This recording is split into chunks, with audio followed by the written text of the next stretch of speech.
আপনার কি মনে হয় 1 বিঘা জমি থেকে শুধু ধান বা গতানুগতিক সবজি চাষ করে লাখপতি হওয়া সম্ভব, নাকি গ্রামের ওই কোণের পরিত্যক্ত পুকুরটা শুধু মশা বানানোর কারখানা আর ব্যাঙের ডাক শোনার জায়গা? আচ্ছা, কেমন হতো যদি ওই একটা পুকুর আর মাত্র 1 বিঘা জমি আপনাকে একসঙ্গে 5 দিক থেকে টাকা এনে দিত? হ্যাঁ, ঠিকই শুনেছেন, 1-2 নয়, একদম 5 দিক থেকে ইনকাম। পকেট ভরবে, কিন্তু পরিশ্রম হবে অর্ধেক। আজকে আপনাদের সামনে এমন একটা ম্যাজিক মডেল ফাঁস করতে যাচ্ছি, যেটা না জানলে আপনি হয়তো আপনার মহামূল্যবান জমির আসল দামটাই কোনোদিন বুঝবেন না। আপনি কি জানেন বাংলাদেশের হাজার হাজার কৃষক কেন সারা জীবন হাড় ভাঙা খাটুনি খেটেও লাভের মুখ দেখে না? কারণ তারা গাধার খাটুনি খাটে, আধুনিক স্মার্ট ফার্মিং করে না। এই ভিডিওর শেষে আমি আপনাদের এমন একটা গোপন ট্রিক্স বলবো, যেটা ব্যবহার করলে আপনার পুকুরের মাছের খাবারের খরচ একদম ম্যাজিকের মতো 0 হয়ে যাবে। বিশ্বাস হচ্ছে না তো? মনে হচ্ছে গাঁজাখুরি গল্প? তাহলে ভিডিওটা শেষ পর্যন্ত দেখতে থাকুন, গ্যারান্টি দিচ্ছি আপনার চোখ কপালে উঠবে। আমাদের গ্রামের কাশেম চাচার কথাই ধরুন। লোকটা ভীষণ সহজ সরল, কিন্তু মাথায় বুদ্ধিটা ওই আদিম আমলের। ওনার 1 বিঘা জমি আছে, যেখানে বাপদাদার আমল থেকে তিনি শুধু ধান আর আলু চাষ করেন। জ্যৈষ্ঠের খরতাপে ঘাম ঝরিয়ে আর বর্ষার হাঁটু সমান কাদা মেখে যখন ধান ঘরে তোলেন, তখন হিসেব করে দেখেন পকেটে যা আছে তা দিয়ে নুন আনতে পান্তা ফুরায়। কেন?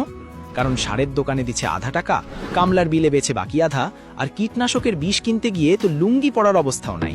অথচ গ্রামের চায়ের দোকানে বসে তিনি যখন শোনেন চালের দাম বাড়ছে, তখন তার নিজেরই পকেট খাকা। আপনাদের কি মনে হয় কাশেম চাচার মতোই সনাতন পদ্ধতি দিয়ে কি বর্তমান বাজারে টিকে থাকা সম্ভব?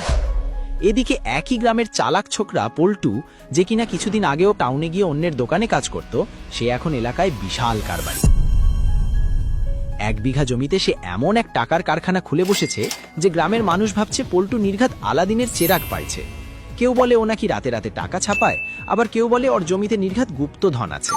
আসলে গুপ্তধন ঠিকই আছে, তবে সেটা মাটির নিচে নয়, বরং পল্টুর মগজে।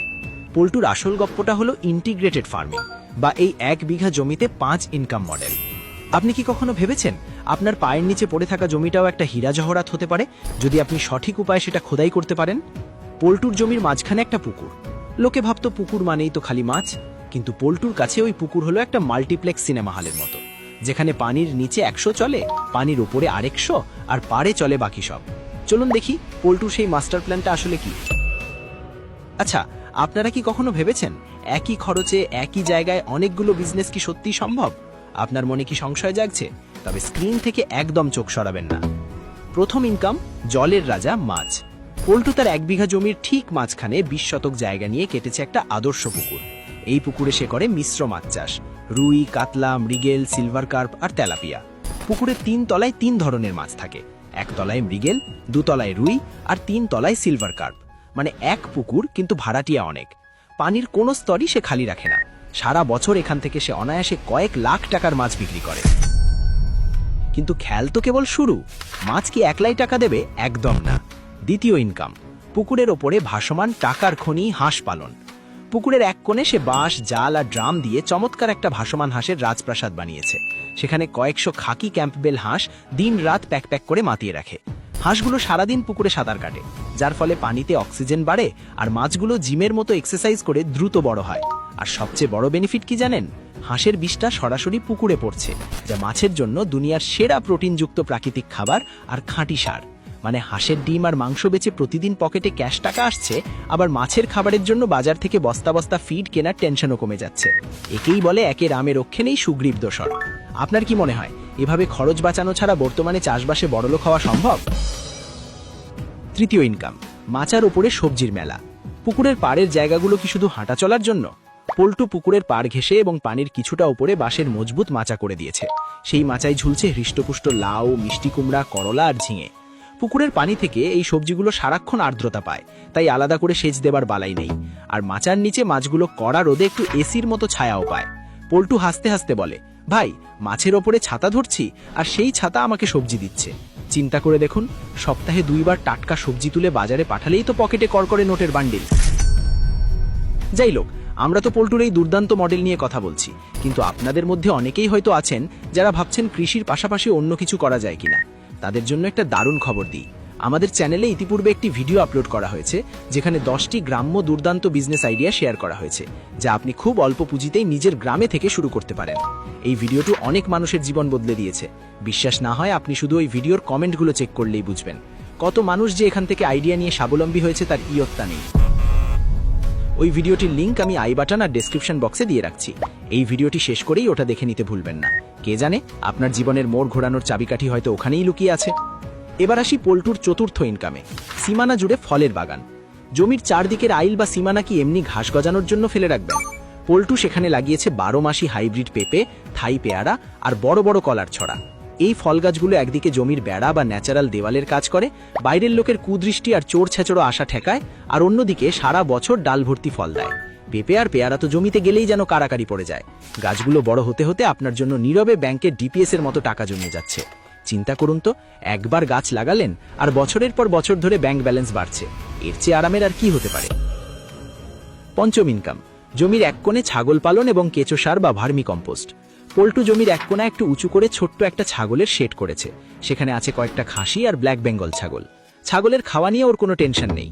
পুকুরের পাড়ের ঘাস, কলা গাছের পাতা আর সবজির মাচার ফেলে দেওয়া অবশিষ্টাংশ খেয়েই ছাগলগুলো গোল গোল হয়ে যাচ্ছে। আর ছাগলের বিষ্ঠা আর সবজির পচা পাতা দিয়ে সে তৈরি করছে উন্নত মানের কেঁচো সার। এই সার সে নিজের গাছেও দিচ্ছে, আবার পাশের বাড়ির কাশেম চাচার মতো কৃষকদের কাছে প্যাকেটে ভরে মোটা দামে বিক্রিও করছে। মানে আপনার বর্জ্যও এখন সম্পদে পরিণত হচ্ছে। একটু ঠান্ডা মাথায় চিন্তা করে দেখুন তো, জমি মাত্র 1 বিঘা, কিন্তু ইনকাম সোর্স কয়টা? মাছ, হাঁস, সবজি, ফল আর ছাগল। একটার বর্জ্য অন্যটার খাবার, একটার জায়গা অন্যটার ছায়া। একেই বলে স্মার্ট কৃষি বা রিসোর্স শেয়ারিং। পাশের বাড়ির ভাবিরা এখন হারালে বলে, পল্টুর কপাল তো দেখি খুলে গেছে। কিন্তু কপাল কি এমনি খোলে ভাই? মাথায় মগজ আর কাজের প্রতি সঠিক দিক নির্দেশনা থাকতে হয়। আপনিও কি চান আপনার 1 বিঘা জমি থেকে এমন একটা টাকার গাছ বানাতে, নাকি এখনো সেই সারের দোকানে বাকি লিখে ধান চাষের দুশ্চিন্তায় দিন কাটাবেন? এবার সেই কাঙ্ক্ষিত সিক্রেট ট্রিক্স, মাছের খাবারের খরচ জিরো করবেন কিভাবে? উত্তরটা হলো অ্যাজোলা বা খুদিপানা। পল্টু পুকুরের পাড়ে একটা ছোট্ট প্লাস্টিকের ড্রাম বা সিমেন্টের হাউসে আলাদাভাবেই অ্যাজোলা চাষ করে। এই পানা জাদুর মতো বাড়ে আর এতে প্রচুর পরিমাণে প্রোটিন থাকে। সকালে হাঁসকে 1 ঝুড়ি দেয়, দুপুরে মাছকে দেয়। বাজারের কেমিক্যালযুক্ত দামি ফিড ছাড়াই মাছ আর হাঁস যখন হপ হপ করে বেড়ে ওঠে, তখন পল্টুর ঠোঁটে যে হাসির ঝিলিক খেলে যায় তা কোনো কোটিপতির মুখেও দেখা যায় না। এই পদ্ধতি ব্যবহার করলে আপনার পকেটের টাকা আর পকেটে থাকবে, মাছের পেটে যাবে না। দেখুন, কৃষি মানে এখন আর শুধু রোদে পোড়া কাদামাখা নয়। কৃষি মানে এখন হলো প্রযুক্তি, কৌশল আর ধৈর্যের মিলন। আপনি যদি মনে করেন এই ভিডিওটি দেখে আপনি একটা নতুন পথের দিশা পেয়েছেন, তাহলে এই চ্যানেলের সাথে লেগে থাকাটা এখন আপনার জন্য সবচেয়ে বড় ইনভেস্টমেন্ট হবে। কারণ এই ধরনের রিয়েল লাইফ আইডিয়া আর সিক্রেট টিপস যদি একবার মিস করেন, তাহলে আপনি উন্নয়নের দৌড়ে অন্যদের চেয়ে অনেক পিছিয়ে পড়বেন। আমরা চাই না আমাদের কোনো দর্শক সুযোগ হারিয়ে আফসোস করুক। আমরা চাই আপনি হন আপনার এলাকার পরবর্তী সফল উদ্যোক্তা, যাকে দেখে মানুষ শিখবে। আজকের এই 1 বিঘা জমির 5 ইনকাম মডেল নিয়ে আপনাদের মনে কোনো প্রশ্ন আছে কি? অথবা আপনারা পরবর্তী ভিডিওতে কি নিয়ে গপ্প শুনতে চান? অল্প পুঁজিতে গাভী পালন নাকি ছাদের ওপর কমার্শিয়াল ফলের বাগান? কোন টপিকটা আপনার বর্তমান পরিস্থিতির জন্য সবচেয়ে বেশি দরকার? ঝটপট কমেন্ট বক্সে আপনার মতামত জানিয়ে দিন, কারণ আপনাদের মূল্যবান কমেন্টের ওপর ভিত্তি করেই আমরা পরবর্তী ধামাকা ভিডিও রিসার্চ শুরু করব। ততক্ষণ পর্যন্ত অলসতা ঝেড়ে ফেলুন, স্মার্টলি কাজ শুরু করুন আর নিজের ভাগ্য নিজেই লিখুন। দেখা হচ্ছে খুব শীঘ্রই পরবর্তী ভিডিওতে নতুন কোনো দেশি আইডিয়া আর মজার ছলে জীবন গড়ার গল্প নিয়ে। আজ তবে এই পর্যন্তই। সবাই ভালো থাকুন, সুস্থ থাকুন। আল্লাহ হাফেজ।